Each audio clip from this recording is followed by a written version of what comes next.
CBF, you bastard! How dare you not tell me about the cliffhanger ending for Idaten deities? Look who cut me off before I could, idiot! You're the one that prevented me from talking about the cliffhanger ending and the OST by Yoshiyuki Dewa. Both pretty good, by the way. Well, you see, it's not a bad thing when I do it. Yes, it is, because you screwed yourself over. So, rules for the writer, not for the robots, I guess. Look at this discrimination over here. You know what, wait a sec. We have to get this in now. Come on, lightning round, let's fucking go. Piscolot hot. Miku hot as well. Yes. Fight's cool. That is objectively true. Also, OST by Yoshiyuki Dewa is pretty sick as hell. Yes, that ending reversal though. Indeed, was not expecting that. The one time that there's stakes. Intended. Frontier cool. Yes, true. Hayato awesome. Very awesome. Very cool. Gil absolute waste. Not wrong. Was funny when she got told off for being a waste. Season 2, when?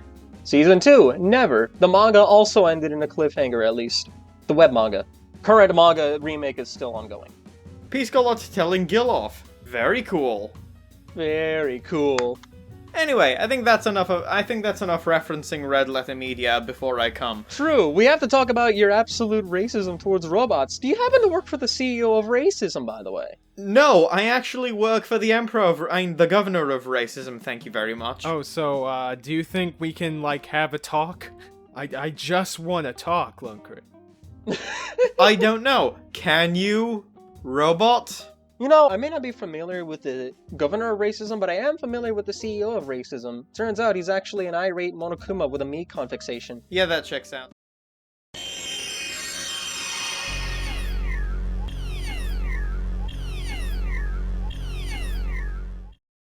Okay, also, guys, before we get onto the main talk of the episode, I must warn, right? Today, I'm very tired because I was engaged in a common battle, a common rider battle, so deadly against a foe so threatening that it took all night to win, and so I was unable to sleep for more than the last 24 hours aside from a quick nap. So that explains the fireworks last night. So I need you guys to show mercy, and by the way, when I say fight against evil, what I mean is 4,000-word custom training proposal and training plan outline with 30 references, 37 pages long. On top of failing No Nut November, we understand.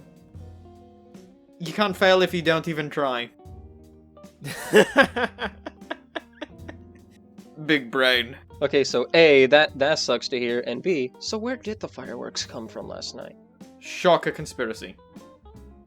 Right. So, I watched something recently that actually Lonecrit recommended to me, which I shit myself every day for not knowing about because I am a well-known Nagai fan. Yeah, you should. And I didn't know about this. But I watched the OVA from 2006, I believe, Demon Prince Enma. And like, holy shit. You forgot I'm Kaiser Shonen and this is the Newtypes podcast, you fucking asshole. Well, because I think that the people at home already know what they're getting into, alright? I think we don't even have 100 subs, and I think facts don't care about your feelings. I thought, well, Much like Ben 10. Okay, Lone Shapiro. That's Ben Crit to you. Crit Shapiro. Sounds like a man. crumpet. Ben Crit. Of course that's what the American would say. Wow, now you're bringing, see? That's how you know he is like shaking hands with the Emperor of Racism. He keeps bringing that into the conversation. Oh wait, so on top of the CEO and the governor, there's an emperor now? What the fuck? I'll have you know I shake hands neither with the Emperor nor the CEO of Racism. I shake hands with the Abed of Racism. Or well, I did until he died. That and the governor. They could be the same person for all we know. Oh shit, CBF, you haven't seen that far into Community, have you? No, I've only seen 1.5 seasons. Okay, then you didn't get to the Abed of Racism. That explains a lot. Well, I haven't seen that. I need to sit down and watch Community, but that's non-anime talk. Yeah, before we get on Demon Prince Enma, CBF, I think you wanted to air your thoughts out on this quickly. Didn't you watch the new Masami Obari thing? Oh yeah, Obari made a new anime? Yeah. Yeah, but we did do an anime. It was called Gundam Breaker Battlogue. It was, the pee-pee poo-poo. I'm not gonna say that it was the equivalent of the high-grade 2009 Gundam Unicorn, because that is one of the worst mecha kits out there. But, Breaker Battlogue was honestly kind of a disappointment. I was like, sure, we are gonna get some interesting kits out of it. I have a Gundam American type now. We're getting a new Astray out of it. And I shame you for it every day. Yeah, well, okay, Lonecrit, I will not let you stand there and insult the greatest country that ever existed on God's green earth. You mean the greatest democracy, JC? Yes, that too. But yeah, freaking Battlogue was honestly a case where, like, it feels like they wanted it to be like a fun tie-in to both the games and, of course, Gunpla stuff. But the problem is a lot of the characters were kind of boring and really fucking stupid. Like, sure, the main villain motivation is so fucking dumb that all the characters call him out on it. It's just like, you lost a tournament and that's why you want to commit evil? Wait. I know about this, like, CBF, I feel like anybody who's ever lost a Yu-Gi-Oh! Duel against somebody who just styles on their asshole would know the feeling. No, listen, man. Like, these are how these types of toy commercial anime are. I lose a game, your entire family gets killed. You know, it's an equivalent exchange, okay? Alright? It's part of the process. It's part of the contract, alright? I keep being the best like no one ever was, and you don't get the genocide. It's that simple. So what you're saying is that we just shouldn't duel. I'm saying you shouldn't duel in a way that Brings dishonor to your family. yes, brings dishonor to my perfect record. I think we all know that feeling though, right? Like you play against a player in Yu-Gi-Oh! Playing Spirals in their heyday who just locks you out of both Link Monster Zones and you just want to murder their family. Like when they do that shit in one turn. That's how I feel about Light Swarms, man. Fuck them bitches. Anyone who plays Light Swarms is unwelcome on this channel. Officially. I don't give a fuck. You're a Light Swarm player, you get banned. Get the ass banned.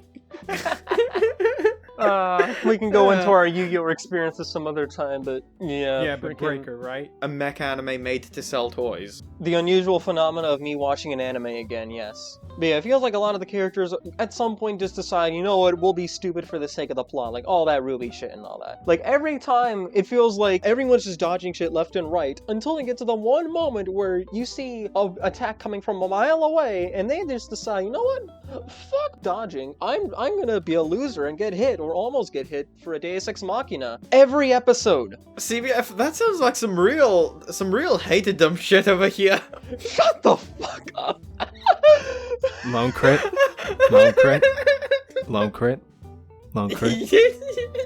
So do you remember what I said about getting your ass banned? You are officially being worse than a Light Swarm player, and I don't appreciate that. I think that was more offensive than every racist joke you've ever made towards us and our robo-parts. Yes. So CBF and Kaiser, what do you find more offensive, right? Hatedom, the N-word, or blackmail? Yes. We can talk about that Bebop line later, because I know you guys have a lot to say. By the way, for the sake of my image, I'm just gonna say I was quoting CBF on that one. Shut your ass up. Just because you're correct doesn't make it right. Hey, it's okay when the robot says it, not when the human says it. Yeah, because it totally is, because, you know, programming and yada yada yada, Bender going on a self-discovery quest of autonomy. But yeah, Battlogue is just like, it feels like everyone just kind of starts being stupid for no reason half the time. Like, there's this one girl, the main girl, who comes back in episode 4 with a Deus Ex Machina, because one of the plot points was that the main antagonist, who starts wearing becoming a masked freak, decides, you know what, I'm gonna shoot these runner traps so that it will imprison Gunpla, and then when I want, I could just make them morph into other Gunpla. The main girl gets this happen to her in episode 1. She comes back in episode 4. Off screen, they develop the vaccine And that's why her Gundam has a mask now. If only that's how developing vaccines worked in real life. Yep. So she does that to free 3 of the other main characters, but not any of the other countless participants who have all gotten their gunpla trapped. For the next 3 episodes, like, you could have just had it so they were all trying to buy her time to set everyone free while the main antagonist tries to stop her in his Barbatorus. But no, everyone's just gotta be stupid all the time. Like, even when they introduce a whole bunch of AIs. But that's because they gotta be the main characters.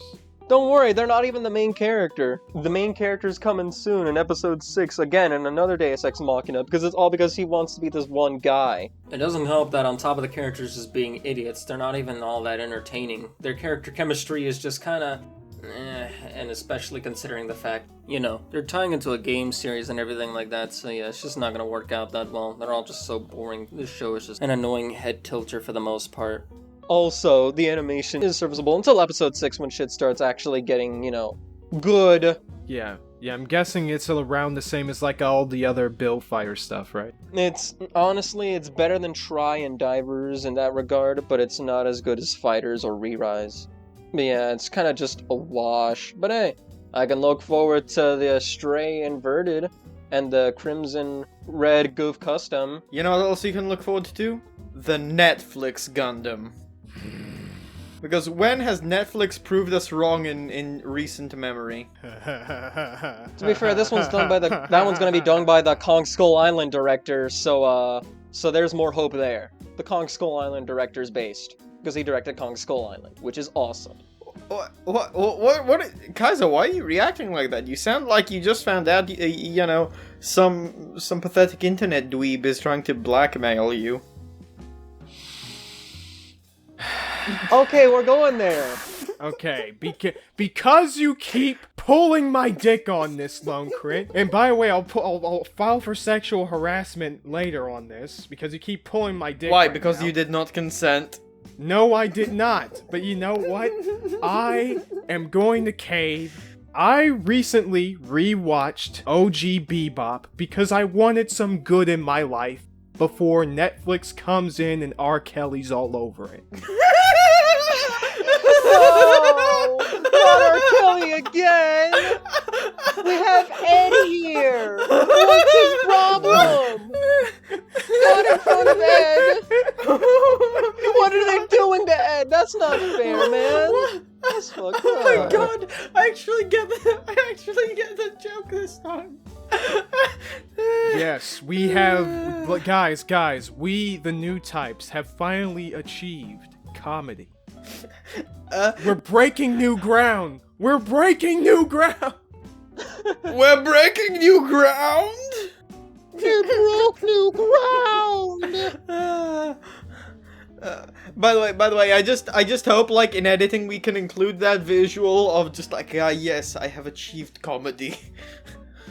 No, but also, Kaiser, since I know they at least kept Yoko Kanno in there, do they at least have the decency to provide us with some Kino insert tracks like in the original, which I admittedly only played for a short period of time? So, at the time of this recording, in the year of our Lord 2021, I have yet to see Bop Flicks, which I will be referring to with Bebop Boop Flicks? Beat Bop Boop Flicks. That's exactly what I'm going to be referring to it for the rest of this video, because go fuck yourself. Like Titicaca Flicks? Yeah, because go fuck freaking Netflix and not giving it a subtitle to differentiate from the original. Speaking of Netflix, I just want to mention, I heard today that the reason why JoJo Part 6 is listed as an ONA on Mal is because it's airing on Netflix, like the first 12 episodes or 13 are dropping in one go on Netflix before the first episode even airs in Japan. Really? Weird. That's fucking whack, but okay. I mean, this is something that they usually do for lower production stuff, but okay. Why does Netflix have to muscle into all the good things? Yeah, like Devilman Crybaby. I don't know, that Disney's trying to do the same. They freaking licensed... Star Wars. No, they were in charge of Star Wars thing, but yeah, they also licensed the next movie, the sequel to Tatami Galaxy. Oh, wait, what? Oh yeah, you didn't know Tatami Galaxy has a sequel novel. Because it's originally based on a novel. Oh. Okay. Now about the Bebop Boop flicks. No. We're talking about OG Bebop because I want to set this precedent. OGBB? Yes. OGBB.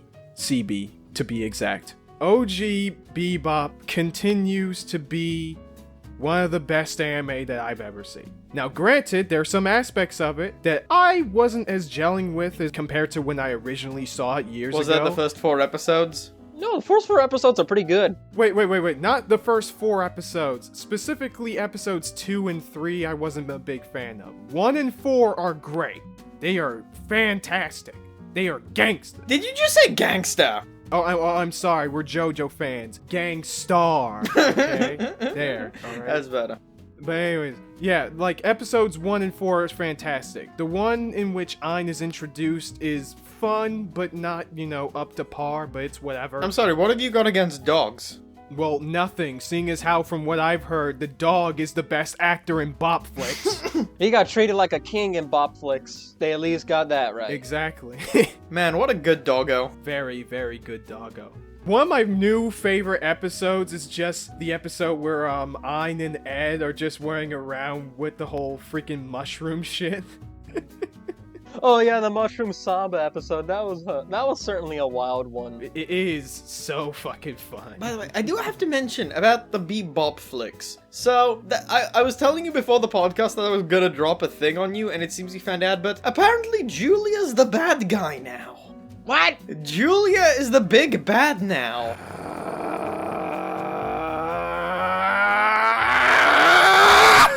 Oh my god, Kaiser's going Super Saiyan! No, it's just that Straw Morty's just dissipating into straw and being blown away by the wind. No, Straw Morty's being turned into Straw Rick. Alright, alright, so listen, shut, CBF, shut. Alright, so you mean to tell me, okay, that fucking Netflix, in their infinite fucking wisdom, because they always gotta be different, they always gotta ruin everything, they decided to make Julia the main villain. Are you serious? Actually, I stand corrected. He's not Straw Rick, he's Correct Rick. Based Rick. Because fucking no, and I saw this shit because I was curious. One of my YouTubers that I'm subscribed to, made a video about bot flicks, and I was curious. And then you succumb to weakness. This is even worse than what Lonecrit says. Because of this, I'm debating on whether or not I want to actually see Bop flicks now. So here's the thing. Here's how Netflix pulls the R. Kelly. Okay? Here's where the pants come down. Will you stop fucking referencing R. Kelly? This is Nutbags, Kaiser. Shut the fuck up. So in the last episode, right? So remember in episode 4, I believe, or 5, when, the first Vicious episode happened. Okay, speaking of which, I just have to say, I've never gelled with Bebop too much, especially the first 4 episodes, but then when I saw that episode, I don't love Bebop, but I love that episode. What a fucking normie. How am I a normie? Normies love Bebop. The episode's still really good. Because that's how things always goes. Like, oh, the first episodes are fun, but yeah. But then episode 5 comes like, ah! And I was like, They're just jacking off to the point where it busts through the ceiling. I don't see a thing when I stopped remembering. I don't remember the immediate next lyrics. In the rain, chocolate rain. Shut the fuck up. Don't bring Prince into this. We love Steve Conti in this house. Except when that song was used in one of the freaking 50 Shades of Grey movies. I don't know how the fuck they got that. What?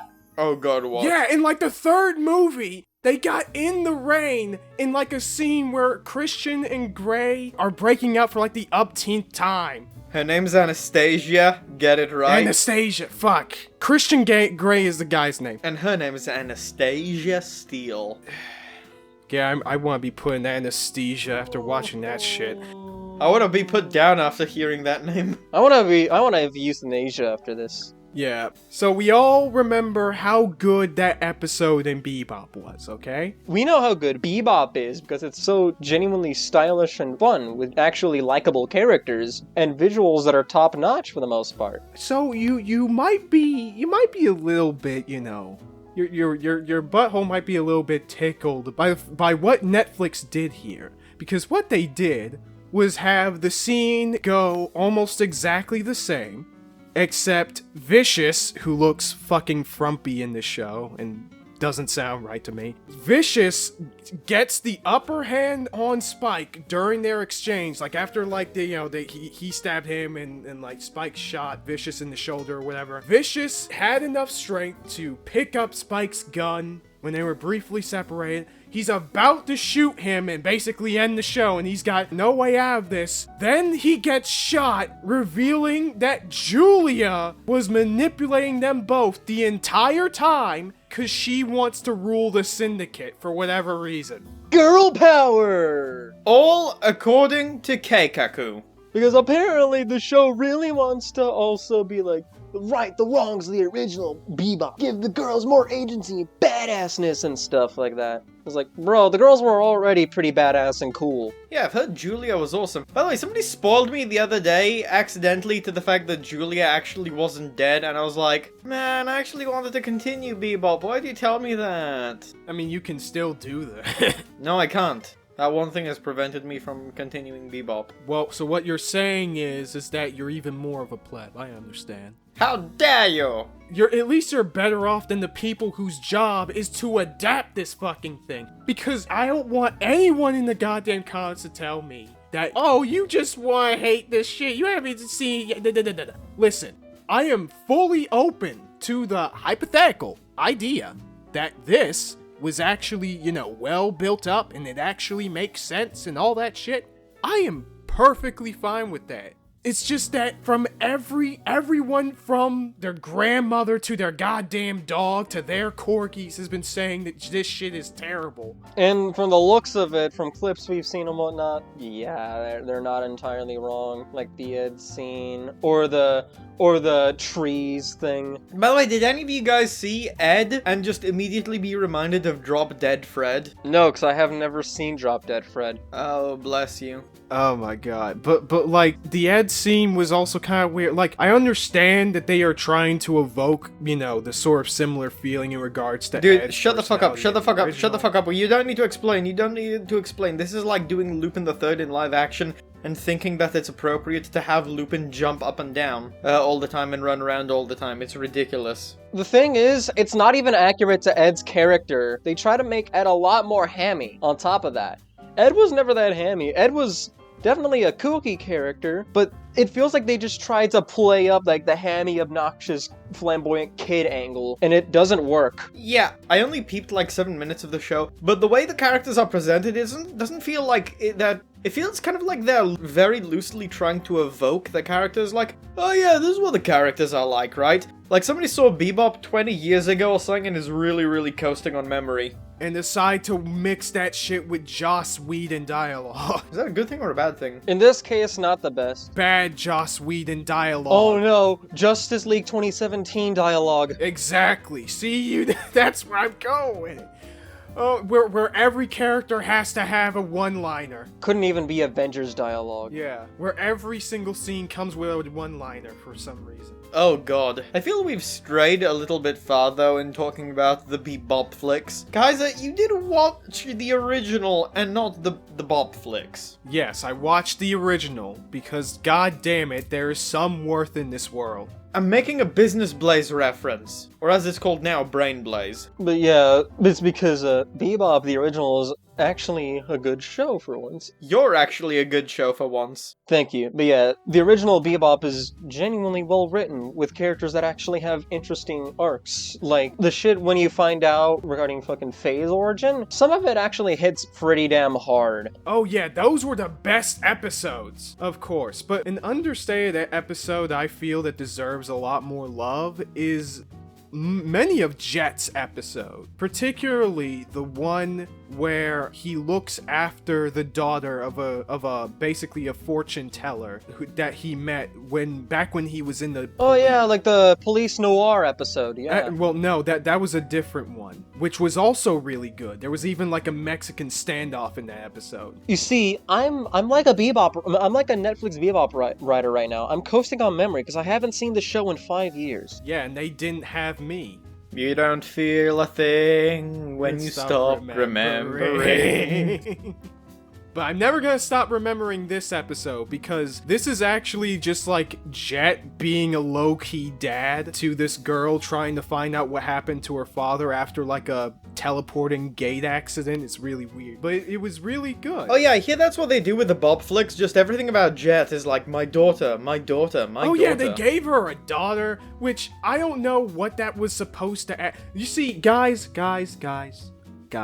the end of the day, I am what you call a narrative alchemist, okay? If you want to give up something in the story, you gotta replace that shit with something of equal or greater value, or at least in Bebop's case, because that's a bit unfair, around that value. Equivalent exchange and all that Full Metal Alchemist shit like that. Remember, this is supposed to be the, more emotionally mature Bebop. Even though the original Bebop was pretty emotionally mature. Again, I point you to Phase episodes. Just watch those.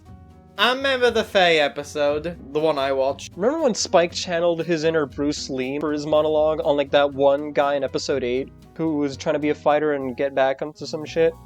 I don't remember that, but that sounds cool. That was another somewhat sobering episode. Honestly, most episodes of Bebop, it's because I don't think how far have you made it into the original Lonecrit when you watched it? I don't know, dude, like 12 episodes, but it was 2 years ago as part of a university group watch thing. I can't be blamed for forgetting. Yeah, fair enough. Honestly, a lot of Bebop episodes get at least a little bit sobering. Like in episode 1 with the guy he was fighting with the weird drugs thing, and then it turns out that as he was fleeing with his girlfriend to start another life, they both get gunned down. That moment in the episode was really good. Well, what I really liked about that episode, or rather what I really like about it conceptually in like retrospective, is that the girlfriend knew that this guy was doomed, and she'd be doomed if she stuck with him. Basically, yeah. Yeah, especially in the context of that episode where that, like, the dude was popping off so much that he basically drew too much attention to himself. They probably would have escaped if it hadn't been for a lot of the things he did during the episode. So it's just kind of a natural consequence of that, which I really, really, really love. I also heard that Julia and Vicious are in literally every episode for some reason. What? Yeah, they're in every episode. Why? Why? That arc in the original was was just like a scant few episodes. It made up like at most a quarter of the show. Also, okay, this is what we call a false equivalency for the most part, but can you imagine JoJo Part 3 if Dio was in every episode? Well, actually, there are some people, Lonecrit, that actually view the fact that Dio isn't as much of a direct presence in Part 3 is a problem. So, do with that what you will. Well, I mean, and that's understandable. More Dio is better. Objectively. Especially because that means more Patrick Sates. True. What? That's a voice actor for Dio in the English dub. I don't give a shit. Nobody can compare to the Japanese guy. That guy played Deadpool. Well, yes, but Sates does a good job. True. It's hard to beat him, especially because that's not even Sates' best role. That's not Ragnar the Blood Edge. By the way, Kaiser, I do have to ask, what do you think of the ending of Bebop? Oh my god, the ending to Bebop. Legitimately one of the best roaring rampages I have ever seen. The only thing I know about the ending of Bebop is bang. Yeah, that scene was incredible. And when the end card says you're gonna carry that weight, you are gonna carry that weight. I really felt that shit, dude. Like, even back then, up to now, I feel it even strongly, because more and more I kind of relate a bit more to Bebop personally, as just, like, life gets busy and I'm just trying to do things to either find some sense of enjoyment or to get by. Yeah, just getting by when everything just keeps constantly going wrong, knowing that death is around every corner and that soon it'll just catch up to you, and that at some point you gotta face it, but if you do, there's just no turning back after everything you've ever done. And that's when you watch Demon Prince Enma. Or Bakano. Or Samurai 7. Or Shogun Rokureku Shinju, but that's for another time. Ladies and gentlemen, we made it. We made it to Enma. We made it to Enma. The bit I was looking forward to. Hooray for Enma. I haven't actually seen Enma. What's Enma like? Well, it's stark. It's noirish. It's mysterious. It's eerie, and it's very claustrophobic. And confusing. Sometimes for the better, sometimes for the worse. Yeah, like CBF. This is one of the very few horror anime that actually does the horror elements well. That's actually spoopy. Yeah. Holy fuck. Well, the only other examples that I tend to hear are like Higurashi. And Perfect Blue. I don't even agree on that, buddy. I don't know. Higurashi, I've got some words to say about that shit. Okay, hater. That's beside the point. I gotcha. Other words include the OPs are pretty good. And also, yeah, Perfect Blue, even though that's probably more like a psychological thriller, but that one's fucked up too, and amazing. All con works are either great or god tier. Yeah, so to preface, right, it's Demon Prince Enma is a 4-episode OVA, 30, I believe, to 45 or 50 minutes each episode. They really do vary. And it's based on an old Go Nagai property called Dorororon Enmakun. And it's essentially about, the setup is, some demons escape through hell. So, the nephew of the King of Hell, and the Prince of Hell, a fire demon called Enma, gets sent with the heiress for the Snow Demon clan called Yukihime down to Earth in order to hunt down the demons and either return them to Hell or kill them. So, in every episode, when Enma finds a demon and confronts it, he points his scepter that he normally uses to blow shit up right at them, sometimes like straight in their mouths, and he goes, choose, follow me or die here. And they always choose to die there. Also, Yukihime is pretty cute. I've seen her in completely unrelated things like slideshow commentaries here. If you mean the version from Demon Prince Enma, then yes. Honestly, I just love her design so much. I really love how emotionally distant, like, her gaze is, but how warm she can be sometimes around Enma. Like, oh, Kaiser, had you like what they did with the romance and the relationship between them in the last episode? Honestly, that was the thing that kind of redeemed that episode for me, because the rest of it, like, we will get to that later. But yeah, that moment was really good. Honestly, I didn't really expect it to cap it off like that. I thought they were going to keep it more open-ended. Yeah, I really like that they addressed Yukihime's feelings for Enma in that way, and just kind of made it so that the demon did the thing with her by exploiting possibly these feelings in her, and then created the whole illusion around these feelings in order to trap Enma. I thought that was absolutely fascinating, and the way he carried her away at the end, and the way he cared for her, like, even though he's an absolute scoundrel, and I don't think he has the capacity to care for her in that way now, I still find it really sweet and romantic. So basically, the endgame romance ends up being surprisingly compelling, because that does sound like a very interesting way of going about it. Yeah, they don't focus on it too hard, too much, but that was pretty decent. Yeah, because here's the thing, right? These demons are very... I really like that you feel they're not human, because in episode 1, you have a bloody demon baby crawling out of, like, a junior high girl's vagina.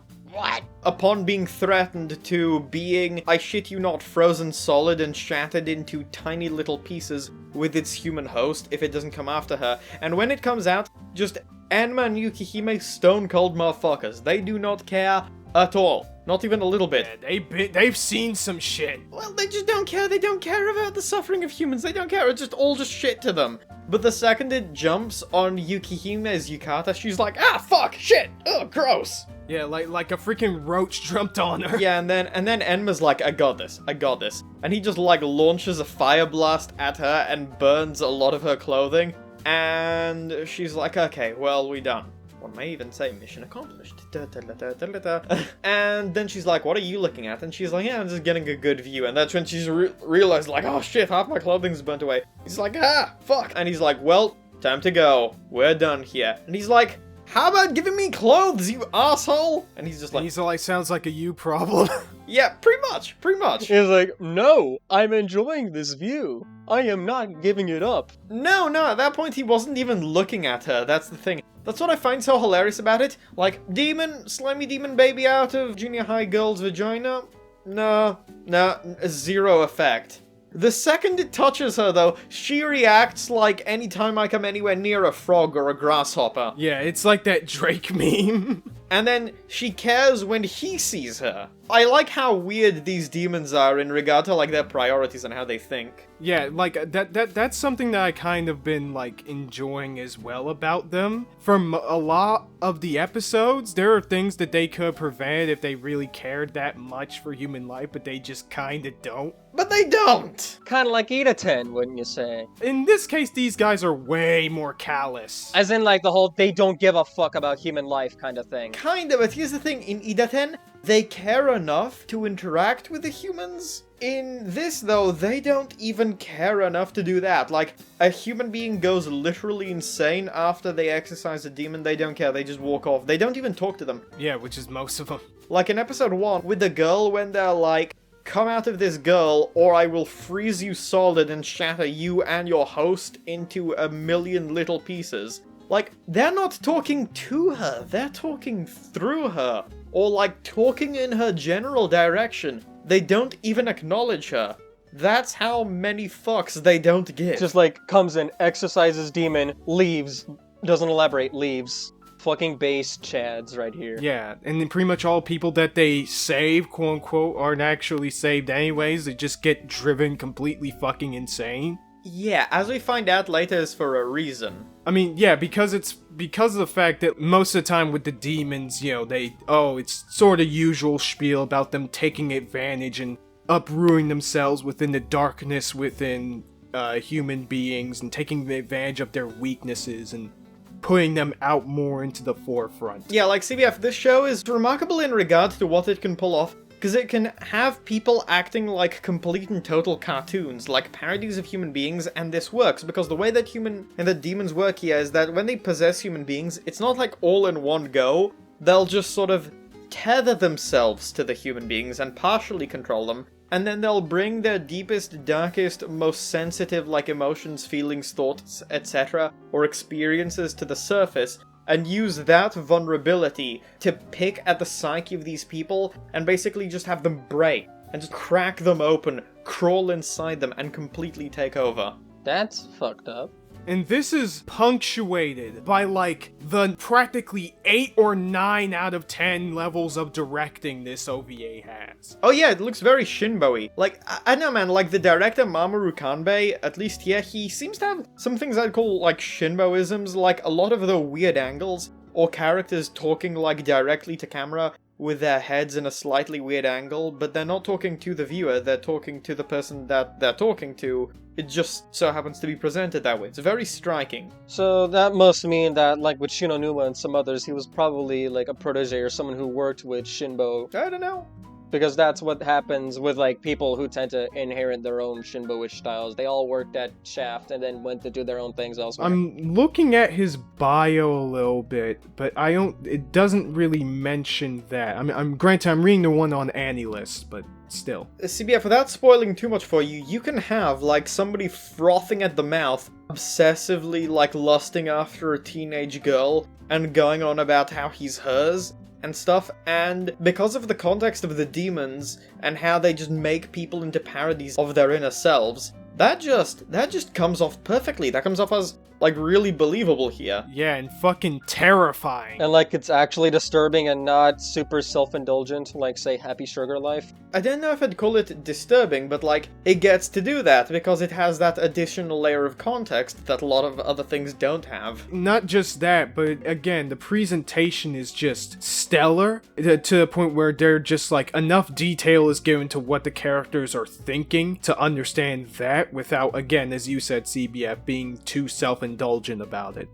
So not Happy Sugar Life for Kimetsu no Yaiba. Yes. Gotcha. And immensely yes. Though the last 2 episodes are Yeah, well, we'll go into that, but like, okay, CBF, it's interesting too, because I've shown you some screen caps, right?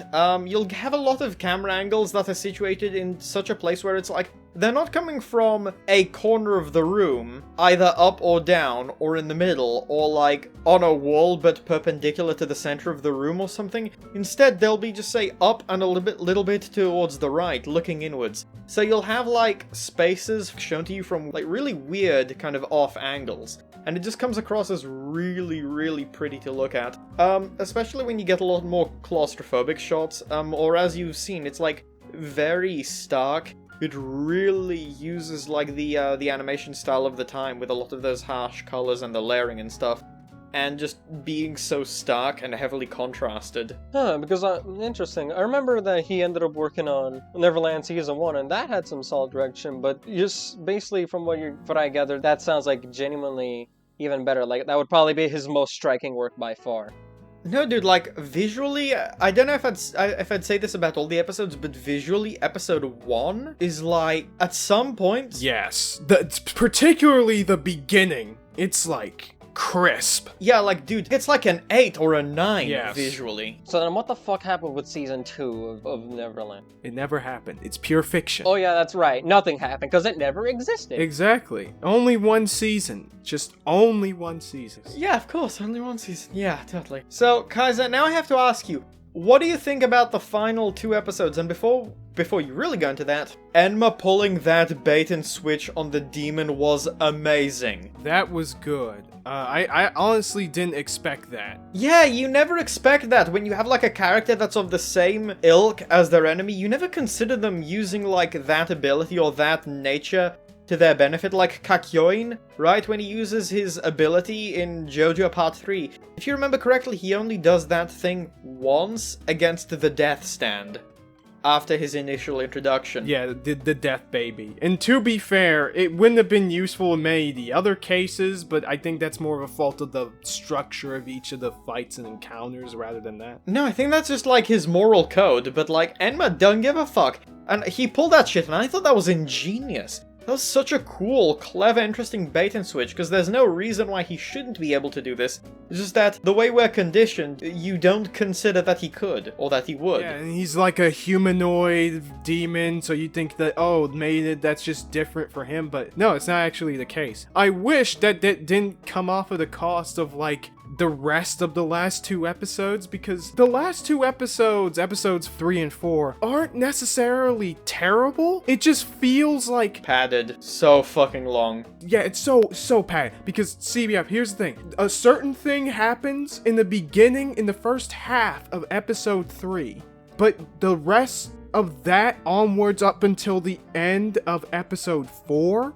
We are following almost completely different characters, and it feels so far removed from what was set up in the first half of episode 3. Well, the thing is, if the series was longer and had more episodes, I don't think this would necessarily be a bad thing. Like, pretty much it uses the characters handling just like a normal case, because this is essentially like a supernatural detective thing. You know, they have sort of witnesses, suspects, clues, they do investigations, etc., and eventually they apprehend adversaries. It's basically, it's a supernatural detective show. They even pose as detectives with their human personas. So like, they start with what seems like an ordinary case, but actually ends up being something far bigger that relates to their past that they didn't know existed. And so then from there, it transitions to the ramifications of that, insofar as they don't concern the main characters. And when the characters actually do come in, they just sort of play a guiding or assisting role for the mostly disconnected human characters that we still have to follow, because 2 of them were introduced in the first episode and were in the second episode as well. So the whole story follows them, and Yukihime's in danger, and you're anticipating just like, Enma, how's he gonna invade this closed location? How is he gonna get to them? When is it gonna happen? Yeah, again, it's as you said, Lonecrit, if this was like a longer series, I would have 0 problem with this shit. But with the series as being as so, you know, small as it is, yeah, it's brief, relatively brief as it is, this structure just kind of doesn't work to its benefit too much. Like, yes, I do like what they did with showcasing a lot of the 4 characters that we follow in that mansion thing. 5, actually. And just, like, showcasing their traumas and all that shit with how the demon is manipulating them. That was good, but it feels too far removed. Doesn't gel well with the overall scope of the series. That's what I'm saying. See, I feel I slightly disagree. So basically, like, if it was its own thing, or if things were longer, it wouldn't feel like such a massive pace breaker. Or if it had like 1 more episode. Just one more. Yeah, because it's the finale. Because I feel like it's interesting how Yukihime and Enma loom over the story as a presence. Because they always intervene, but this is an episode where they're not present, and as far as you know, they can't. But they're there sort of somehow. So you're just kind of basically watching this shit evolve in their absence and anticipating them finally closing in. Which I think was a really interesting kind of story to tell, you know, reframing the type of story you get with this series. Like, I really like the idea of reframing Enma as a supportive role for a story, because I think that's a very interesting way of exploring the format differently. Yeah, that kind of reminds me of a little bit of Mushishi, kind of, in that sense. Yeah, by the way, didn't you just love when that guy goes to rape the girl? And, What? And then it's starting to happen. Like, it nearly happens, and then she just decides she's had enough. She's like, nah. And just completely wrecks his shit. And by the way, CBF, this isn't like a terror panic beating the shit out of him. No, like, she apparently used to be in a gang. So she's like, hey there, and just, like, completely destroys him. And has this look on her face like, did she actually spit on him? No, but she looked like she did. Yeah, she looked like she was gonna. She's like, you fucking piece of shit, how dare you? So it's basically a moment where it's not like a panic, it's more so just like, yeah, no, fuck this, I'm done with your shit. Bam. No, it just plays a complete Uno reversal card. Also, I love how when you started that sounded so awful out of context. Yes, it did, but it's that much better for explaining what happened, because you get that complete and total reversal. And again, she just destroyed that guy. See, and also CBF, you need to understand, okay? This is based off of a Nagai property. Of fucking course, there's attempted assault here. I mean, we've all seen Devilman Crybaby. Yeah, well, I mean, I think that's a little really removed, but you can totally tell it's based on a Nagai property, like with the kind of the lecherousness between Enma towards Yukihime and the way she strikes back at him and a lot of the interplay there. But I like how it takes those Nagai-isms and just completely recontextualizes them into a more, like, grounded way in this, like, setting and these weird people. And most of the jokes are pretty good, too. Like, the interactions are really funny. Oh yeah, even though this is eerie, like, the chemistry between the characters is peak. I'm honestly really salty that this is only 4 episodes, because I would gladly take more time to see these characters interact with each other. Listen, if Production IG picks this up, or whoever is doing, like, the Girl on the Other Side anime... okay, never mind. Alright, get whoever is doing the Uzumaki anime, get them on this shit, I will give them all of my money. Would you want them to also bring Colin Stetson back for the soundtrack like they're doing with Uzumaki? Well, I'll get back to you on that. Have you not seen the OST? Have you not heard the song they used in the trailer for Uzumaki? That shit's damn good. No, thing is, by the way, the music is another thing to mention. They use a lot of traditional Japanese instruments, like drums, the shamisen, and wind instruments, but with a really, really low tempo. And it's just incredibly atmospheric, where when combined with, like, the stark, noirish urban environment, you get this wonderful clash of just urban noir and kind of mysticism and the supernatural. It's absolutely fucking amazing. Seriously, dude, the tone, the atmosphere in this thing is like, it's so good. It's so amazing. It's fantastic. Underrated horror anime. Yeah, even though I only give it a 6, on, like, the technical qualities and the ideas and all the shit that it has going for it, I could not recommend it more. It's like, it's a hard sell for some people. It's definitely not super accessible, but, like... if you got a way to see it, watch it. Yeah, as a whole, it's good, but on individual merit, it's great. So basically, Enma is good, original Bebop is good, don't watch the Netflix Bebop, and aside from some cool character animations and some fights here and there, don't watch Gundam Breaker Battlogue, just buy some of the kits. Yes. Before we continue, so recently I've been watching Baccano, right? Oh. Hello, Kermit the Frog here, and I come with breaking news. So it turns out, we're looking at this... well, what is this thing? A movie? A documentary? Show? What the fuck is a podcast?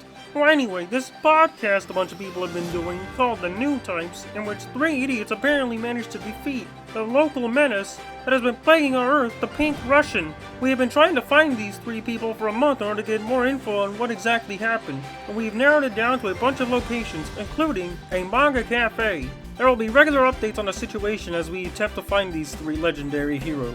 More news at 11. And by then, Miss Piggy better give me my fucking cup! Well, that was unexpected. Ah, fuck it. Let's change the channel. Yeah, what else is on? Oh shit, no one was supposed to see that.